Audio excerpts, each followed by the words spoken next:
I'm sending this email to warn you that it's in the coffee. I know something was wrong when I took the first sip.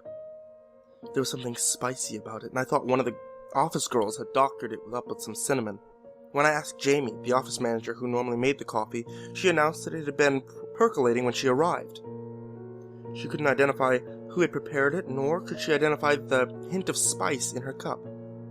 I did notice her half-painted black fingernails as she held the mug to her mouth.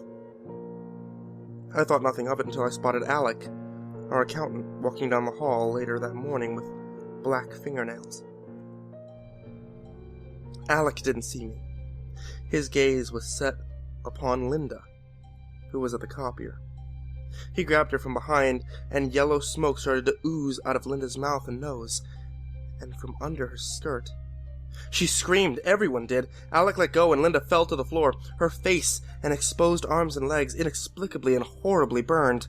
Stephanie and Diana, the two office girls, fled their chairs and raced to the door, only to meet Jamie, who welcomed them with a giant embrace. Stephanie and Diana met the same fate, smoldering on the floor in a mist of yellow smoke. Alec and Jamie met my stare, but didn't threaten to head towards me. They turned, barely aware of each other, and headed upstairs as if both were drawn by some unknown force. They were headed towards the executive offices. I want you to know I tried to stop them, but I was afraid to touch them or make contact rushing by. I should have realized then that touching them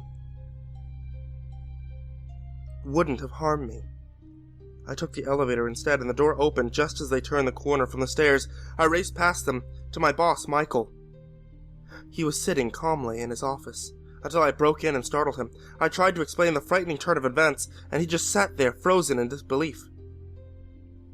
Please know that it was not my intention to harm anyone. I grabbed Michael to help him escape, and as I touched him, I watched in horror as his face melted before me. That brief moment will be forever crystallized in my mind. Please, let my family know I love them.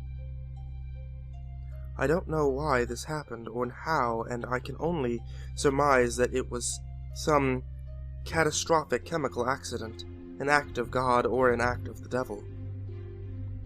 I don't expect our coffee pot alone was affected.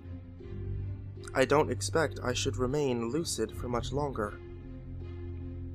I don't expect I'll be allowed to survive if this email reaches its intended destination. My nails are now almost completely black as I type this sentence.